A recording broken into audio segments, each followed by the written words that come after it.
আপনি কি কখনো ভেবে দেখেছেন কেন আপনার ত্বকে মাঝে মাঝে ফুসকুড়ি, চুলকুনি বা অদ্ভুত দাগ এবং লাল ভাব তৈরি হয়?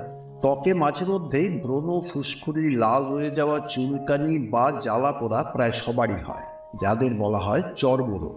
শরীরের বিভিন্ন জায়গাতেই যেমন চর্মরোগ হতে পারে, তেমনই চর্মরোগ বিভিন্ন কারণেও হতে পারে। যেমন বংশধারা বা জিনের জন্য, ইনফেকশন, আমরা যে জায়গায় থাকি বা কোনো বিশেষ ধরনের খাবার খাওয়ার জন্য বা কোনো ওষুধের সাইড এফেক্ট ইত্যাদি। কারণ এক্সিমা এবং সোরিয়াসিস থেকে ব্রণ এবং ছত্রাকের ইনফেকশন, ত্বকের যে কোনো রোগ যে কোনো বয়সে যে কোনো মানুষেরই হতে পারে। ত্বকের সমস্যা আজকাল ক্রমাগত বেড়েই চলেছে। চর্মরোগ বা স্কিন ডিজিজ কি শুধুই ছত্রাকের সংক্রমণ বা ইনফেকশন, নাকি অন্য কোনো কারণ আছে এর পেছনে? বা আমাদের জীবনযাত্রায় কি কি ভুল করছি যার কারণে আমাদের স্কিন ডিজিজ বা চর্মরোগে ভুগতে হচ্ছে? প্রেরণা চ্যানেলে আপনাদের সবাইকে স্বাগত জানাই। আজকের ভিডিও স্কিন ডিজিজ বা চর্মরোগ নিয়ে। এই ভিডিওতে জানতে পারবেন বিভিন্ন স্কিন ডিজিজের পেছনে সাধারণ কারণগুলো কি, এবং বিভিন্ন ধরনের চর্মরোগ বা স্কিন ডিজিজ প্রাকৃতিকভাবে সারানো সম্ভব কিনা। এরই সাথে জানতে পারবেন স্বাস্থ্যকর ত্বক বজায় রাখার জন্য আপনাকে কি করতে হবে। এমন অনেক স্কিন ডিজিজ বা চর্মরোগ আছে যেগুলোতে হয়তো আপনি ভুগছেন, অনেক ওষুধ খেয়ে ডাক্তার দেখিয়েও সারছে না। আজ আমরা এমন কিছু প্রাকৃতিক চিকিৎসা খুব সহজ উপায়ে জানার চেষ্টা করব, যাতে যে কোনো ধরনের চর্মরোগের চিকিৎসা বাড়িতে ঘরোয়াভাবে করা যায়। স্কিন ডিজিজ বা চর্মরোগ যদি কারো থাকে, তবে তিনি ঘরোয়া উপায়ে কিভাবে চর্মরোগ সারাবেন সেটা জানতে পারবেন আজকের ভিডিওতে। প্রথমে আমাদের স্কিন বা ত্বক নিয়ে কিছু ধারণা দেওয়া যায়। আমাদের স্কিন বা ত্বক আমাদের শরীরের সবচেয়ে বড় অঙ্গ এবং শরীরের বাইরে থাকা অঙ্গ, যা প্রকৃতির সাথে আমাদের যোগাযোগ রাখে। শরীরের বাকি সব অঙ্গ প্রত্যঙ্গ শরীরের ভেতরে থাকে, শুধু ত্বক বাইরে থেকে প্রকৃতির সাথে মিথস্ক্রিয়া করে। তাই শরীরে কিছু ঢুকতে চাইলে ত্বক দিয়েই ঢোকে। একইভাবে শরীর থেকে যদি কিছু বের করতে হয়, সেটাও ত্বকই বের করে দেয়। শুনলে খুব আশ্চর্য লাগবে যে আমাদের ত্বকে এমন অনেকগুলো স্তর রয়েছে যেগুলোতে ব্যাকটেরিয়া, ভাইরাস বাস করে। এটাই তাদের বাড়ি, এবং তারা কেবল সেখানে থাকেই না, তারা ত্বককে রক্ষা করার জন্য কাজও করে থাকে। এদের ফ্রেন্ডলি ব্যাকটেরিয়া বা বন্ধুত্বপূর্ণ ব্যাকটেরিয়া বলা যায়। একইভাবে আমাদের হাতেও ফ্রেন্ডলি ব্যাকটেরিয়া বা বন্ধুত্বপূর্ণ ব্যাকটেরিয়া থাকে। আপনি যখন কারোর সাথে হ্যান্ডশেক করেন, তখন আপনার হাতের বন্ধুত্বপূর্ণ ব্যাকটেরিয়া যার সাথে হ্যান্ডশেক করছেন তার হাতে চলে যাবে, এবং তার হাত থেকে বন্ধুত্বপূর্ণ ব্যাকটেরিয়া আপনার হাতে চলে আসবে। এটা জেনে রাখা ভালো যে আপনি যদি স্যানিটাইজার ব্যবহার করেন, তাহলে কিন্তু আপনি আপনার শরীরের ফ্রেন্ডলি ব্যাকটেরিয়া বা বন্ধুত্বপূর্ণ ব্যাকটেরিয়া মেরে ফেলছেন। এবং যদি আপনি এটা বারবার করেন, তাহলে এমন একটা সময় আসবে যখন কোনো বন্ধুত্বপূর্ণ ব্যাকটেরিয়া আপনার শরীরে আর থাকবে না, যার ফলে মারাত্মক রোগ জীবাণু আক্রমণ করে চর্মরোগ বা স্কিন ডিজিজ সৃষ্টি করার সুযোগ পাবে। তাই আপনি যদি বারবার শরীরে স্যানিটাইজারের মতো কোনো রাসায়নিক প্রয়োগ করেন, তাহলে মূলত আপনি শরীরে থাকা বন্ধুত্বপূর্ণ ব্যাকটেরিয়াগুলোকে মেরে ফেলার কাজ করছেন। বিশ্বাস করতে হয়তো অসুবিধা হবে, তা সত্ত্বেও বলা দরকার যে আমরা যদি কোনো ধরনের রাসায়নিক, যেমন আমরা যদি প্রচুর পরিমাণে সাবান বা প্রসাধনী হিসেবে ক্রিম, ময়েশ্চারাইজার ব্যবহার করি, তাহলেও আমরা আমাদের শরীরের বন্ধুত্বপূর্ণ ব্যাকটেরিয়া ধ্বংস করে ফেলছি। বন্ধুত্বপূর্ণ ব্যাকটেরিয়া বা ফ্রেন্ডলি ব্যাকটেরিয়া পেটেও বাস করে, কিছু থাকে মুখে, এবং বেশিরভাগই ত্বকে বাস করে, সৈনিক হিসেবে কাজ করে। চামড়ায় ক্ষতিকর কোনো কিছু যদি চামড়ার ক্ষতি করতে চায়, তাহলে এই বন্ধুত্বপূর্ণ ব্যাকটেরিয়া নামের সৈন্যরাই প্রথমে এগিয়ে এসে ত্বককে রক্ষা করে। আমাদের ত্বকে জীবাণুর আক্রমণ দুভাবে করতে পারে, হয় শরীরের বাইরে থেকে বা শরীরের ভেতর থেকে। আমাদের চামড়ার নিচে বা ওপরে, এই দুটো অংশে জীবাণু আক্রমণ করে। নিচে মানে যেটা শরীরের ভেতর দিকে থাকে। জেনে নেওয়া যাক কিভাবে কখন জীবাণুর আক্রমণ হয়। শরীরের ভেতর কোনো বিষাক্ত পদার্থ জমে গেলে, যেমন creatinine, potassium, sugar, urea, uric acid, sodium, এর ভেতর কোনো একটা কেমিক্যাল বা রাসায়নিক বা কোনো একটা পুষ্টি উপাদান বেশি হয়ে গেলে যেগুলো শরীরে কোনো প্রয়োজন নেই শরীর থেকে বের করে দেওয়ার অন্যতম উপায় হলো ত্বক। 1 ফোঁটা ঘাম ও 1 ফোঁটা ইউরিন নিয়ে পরীক্ষা করলে দেখা যাবে দুটোরই রাসায়নিক বিশ্লেষণ প্রায় একই রকম। সুতরাং ইউরিন দিয়ে শরীর থেকে যা বের হয় ঘাম থেকেও একই জিনিস বের হয়। এই বেরিয়ে আসার ক্ষেত্রে কিন্তু ত্বকেরও একটা নিজস্ব সীমা থাকে। যদি আপনি শরীরকে অতিরিক্ত টক্সিন দিয়ে ভরে দেন তাহলে অনেক সময় ত্বক ততটা টক্সিন শরীর থেকে বের করে দিতে পারে না। এমন অবস্থায় সেই টক্সিনগুলো ত্বকে আটকে থাকে, যার কারণে আপনি ত্বকে চুলকুনি অনুভব করেন। এবং যখন সেই টক্সিনগুলো বেশি করে ত্বকে জমে যাবে তখন ত্বকের ওপর খারাপ ব্যাকটেরিয়ার সংখ্যা বাড়তে থাকবে। যেমন কেউ বলে ফাঙ্গাল ইনফেকশন বা ছত্রাকের সংক্রমণ। এবার প্রশ্ন উঠতেই পারে, ফাঙ্গাস বা ছত্রাক আমাদের চারপাশে সব জায়গাতেই আছে, তাহলে কিছু মানুষের ক্ষেত্রে কেন ইনফেকশন বা সংক্রমণ হয়? কেন এটা একটা নির্দিষ্ট সময়েই ঘটে? এর উত্তরে বলা যায় কোনো বিশেষ কারণে বিশেষ সময়ে ত্বকে এমনিতেই অনেক বোঝা থাকে। সেই সময় যদি কারো ইমিউনিটি বা রোগ প্রতিরোধ ক্ষমতা কম থাকে তাহলেই শরীরে ইনফেকশন তৈরি হওয়া শুরু হয়। রোগ প্রতিরোধ ক্ষমতা বা ইমিউনিটি বাড়াতে পারলে সেই ইনফেকশন আর থাকবে না। তাই সবটাই ইমিউনিটি বা রোগ প্রতিরোধ ক্ষমতার খেলা।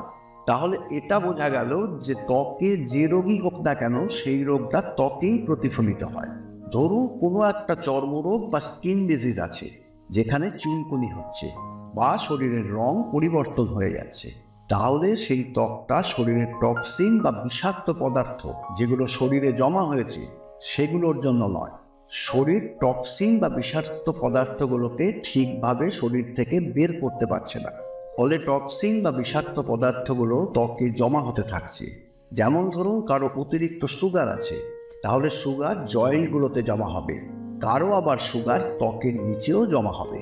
যাদের ত্বকের নিচে সুগার জমা হয় তাদের দ্রুত বার্ধক্য শুরু হয়ে যায়, ত্বকে বলিরেখা দেখা দিতে শুরু করবে।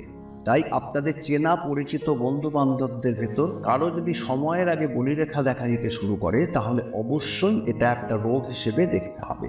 যদি আপনার ত্বকের রং পরিবর্তন হয় তাহলে এটাও একটা রোগ। যদি ত্বকে চুলকুনি হয় তাহলে এটাও একটা রোগ। যেহেতু বিভিন্ন ধরনের জীবাণুর আক্রমণ হয় ত্বকে, এবং আগেই বলা হয়েছে অঙ্গ হিসেবে প্রকৃতির সরাসরি যোগাযোগ আমাদের ত্বকের সঙ্গে থাকে। এবার জেনে নেওয়া যাক ত্বক আমাদের শরীরে কি কি কাজ করে। আমাদের ত্বক অনেকটা আমাদের চোখের মতোই কাজ করে। আমরা আমাদের চোখ বন্ধ করলে কিছুই দেখতে পাই না। যারা অন্ধ তারা চোখ দিয়ে দেখে দিন অথবা রাত বুঝতে পারে না। তাদের শরীর দিন বা রাত বুঝতে পারে ত্বক দিয়ে। ত্বকে রিসেপ্টর আছে যাকে অপটিক রিসেপ্টর বলা হয়। সেই অপটিক রিসেপ্টর দিয়েই ত্বক বুঝতে পারে এটা দিন অথবা রাত। যখন ত্বক বুঝতে পারে অন্ধকার, যারা চোখে দেখতে পায় না তারা দিন ও রাতের হিসেব ত্বকের সাহায্যে বুঝতে পারে। অতএব ত্বক আমাদের শরীরে এমন অনেকগুলো কাজ করে যেগুলো আমরা বুঝতে পারি না। ত্বক তৃতীয় কিডনি হিসেবে কাজ করে। যদি আপনি 40 ডিগ্রি সেন্টিগ্রেড গরম জলে গলা পর্যন্ত ডুবিয়ে বসে থাকতে পারেন তখন আপনার ত্বক একটা কিডনির মতো কাজ করতে শুরু করে। কোনো কারণে শরীরে ময়লা বা টক্সিন যা আপনার ইউরিন দিয়ে শরীরের বাইরে বের হতে পারছে না, সেই ময়লা বা টক্সিন ত্বক দিয়ে শরীরের বাইরে বেরিয়ে আসতে শুরু করবে, যার জন্য শরীরের ফোলা ভাব সাথে সাথেই কমতে শুরু করবে, রক্তচাপও কমতে শুরু করবে।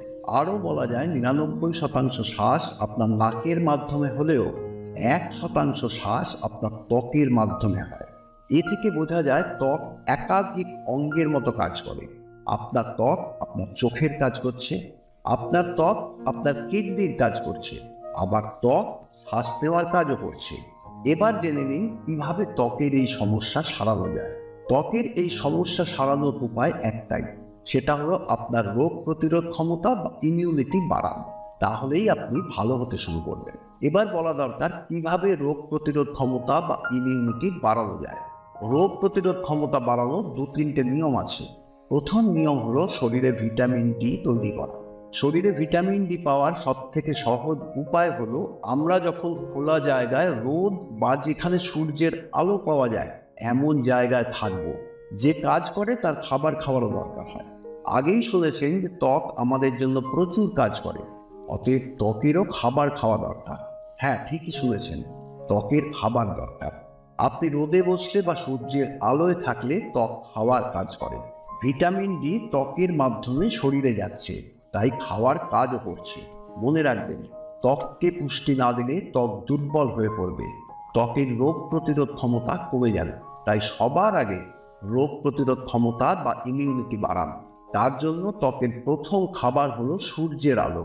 দিনের যে কোনো সময়, যখনই সময় পান, প্রতিদিন অন্তত 15 থেকে 20 মিনিট সূর্যের আলোয় বাইরে থাকুন। দ্বিতীয় নিয়ম হলো মাটির সাথে যোগাযোগ। শহরাঞ্চলে আমাদের ভেতর প্রায় কারোরই খালি পায়ে হাঁটার অভ্যাস নেই, এমনকি ঘরের ভেতরেও আমরা খালি পায়ে থাকি না। ত্বকের রোগ প্রতিরোধ ক্ষমতা বা ইমিউনিটি বাড়ানোর জন্য প্রতিদিন অন্তত 15 মিনিট মাটি আছে এমন জায়গায় হাঁটুন।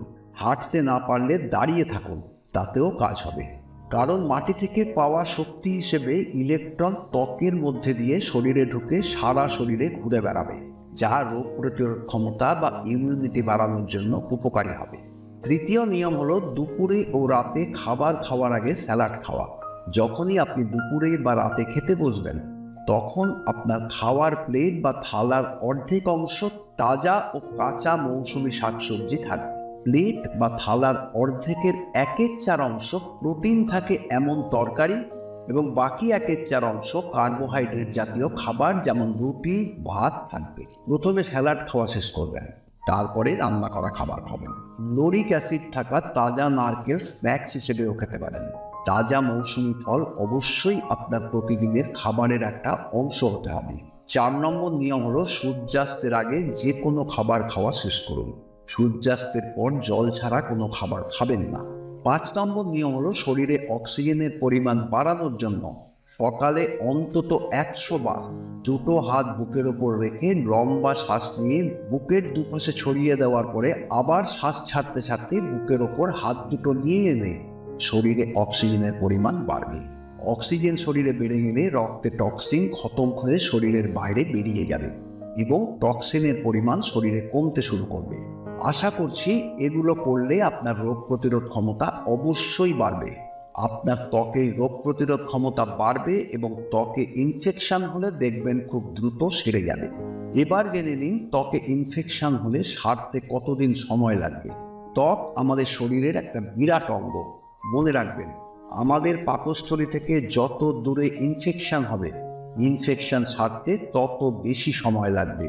বিশেষ করে ত্বকের কালার চেঞ্জ হয়ে যাওয়া, সাদা দাগের মতো বিষয়গুলো ঠিক হতে 1 বা 2 বছর সময়ও লাগতে পারে।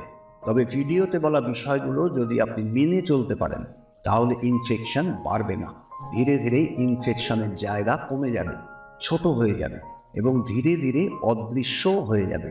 দেখবেন আপনার ত্বকের উন্নতি হবে। ত্বকে কোনো ধরনের চুলকুনি বা কোনো ধরনের ব্যথা হলে প্রতিটা মানুষ সাথে সাথে মুক্তি পেতে চায়। ঠিক যেমন মাথা ব্যথার ক্ষেত্রে ওষুধ খেয়ে কয়েক মিনিটের ভেতর মাথা ব্যথা সারাতে চায়, একইভাবে যদি শরীরের ত্বকের কোনো অংশে সমস্যা হয়, তাহলে ঘরোয়া কিছু সাথে সাথে উপকার দিতে পারে। বিশেষ করে চুলকুনির ক্ষেত্রে, যেখানে চুলকুনি আছে, ধরুন আপনার আঙুল বা হাতে চুলকানি আছে, চুলকানির জায়গা গরম জলে ডুবিয়ে রাখার চেষ্টা করতে হবে। আপনার ত্বক যতটা গরম সহ্য করতে পারে সেই গরম জলে আপনার হাত রাখুন বা আপনার পা রাখুন। সহ্য করার মতো গরম ত্বকের সমস্যার জায়গায় কম্প্রেস করুন। কম্প্রেস করলে তাপের জন্য আপনি অবিলম্বে চুলকুনি থেকে মুক্তি পেতে পারেন। এছাড়াও শুকনো কম্প্রেসও করতে পারেন। মনে রাখবেন, ত্বকের চুলকুনির জায়গা যদি ভেজা ভেজা হয়, তাহলে আপনার শুকনো কম্প্রেস প্রয়োগ করলে উপকার পাবেন, এবং যদি চুলকুনির জায়গা শুকনো হয়, তাহলে আপনি গরম জলে ভিজিয়ে কম্প্রেস করতে পারবেন। চুলকুনি মানে যেখানে ইনফেকশন আছে, হ্যাঁ, ছোট ছোট ব্যাকটেরিয়া আছে যারা সেখানে বাসা বেঁধেছে। তাপ দিয়ে কম্প্রেস করার মানে হলো তাপ লাগালেই ইনফেকশন সৃষ্টিকারী ব্যাকটেরিয়া গরমে মরে যাবে, যথেষ্ট সংখ্যায় মারা যাবে। মারা যাওয়ার সাথে সাথেই চুলকুনিও চলে যাবে। দিনে 2 থেকে 4 বার কম্প্রেস করার চেষ্টা করুন। তাপ ওষুধ হিসেবে কাজ করবে। এছাড়াও ইনফেকশনের জায়গায় লাগাবার জন্য তেলের সাথে নিম পাতা সেদ্ধ করে লাগাতে পারেন। কিভাবে করবেন জেনে নিন। সর্ষের তেল লোহার কড়াইয়ে নিতে হবে। লোহা ছাড়া অন্য কোনো ধাতুর কড়াইয়ে নিলে কাজ হবে না। ওই সর্ষের তেলের সাথে নিম পাতা বেটে গরম করতে হবে। নিম পাতা নেবেন সর্ষের তেলে 10%, অর্থাৎ 1 কেজি সর্ষের তেল নিলে 10 গ্রাম নিম পাতা নেবেন। ততক্ষণ পর্যন্তই তেল এবং নিম পাতা গরম করবেন যতক্ষণ পর্যন্ত না তেলের রংটা কালো হয়ে যাচ্ছে। তৈরি হয়ে যাওয়া তেলকে ছেঁকে নিয়ে ব্যবহারের জন্য রেখে দেবেন কোনো একটা শিশিতে মুখ বন্ধ করে। এই তেলটা আপনি 1 বছর পর্যন্ত ব্যবহার করতে পারবেন আপনার ইনফেকশনের জায়গায়। এবারে বলি, যদি সম্ভব হয় তাহলে ডিম, মাছ, মাংস জাতীয় আমিষ খাবার, দুধের তৈরি যে কোনো ধরনের খাবার এবং টক জাতীয় কোনো খাবার খাবেন না।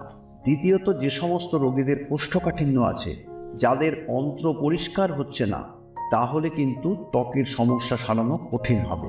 তৃতীয়ত, ত্বকের সমস্যায় থাকা রোগীদের সাধারণ বিষয় হলো ঘুম ঠিকমতো না হওয়া। সঠিক ও পর্যাপ্ত ঘুম ত্বকের সমস্যা সারাতে সাহায্য করবে। চতুর্থত, স্থিতিশীল শান্তি থাকা মনের বদলে মনে যদি প্রবল চাপ তৈরি হয়, তাহলে স্ট্রেসের পরিস্থিতি সৃষ্টি হয় এবং স্ট্রেসের জন্য যথেষ্ট ঘুম না হওয়ায় ত্বকের ক্ষেত্রে সবচেয়ে গুরুত্বপূর্ণ ক্ষতিকর কারণ হয়ে দাঁড়ায়। আগেই বলা হয়েছে, দুধ খেলে ত্বকে ইনফেকশন বাড়ে। দুধ যদি খেতেই হয় তাহলে দুধের সাথে ঘি মিশিয়ে নুন না মেশানো রুটি মাত্র 15 দিন যদি খেতে পারেন, তাহলে ত্বকে ইনফেকশন সারাতে ভালো উপকার পাবেন। প্রচুর পরিমাণে জল খান।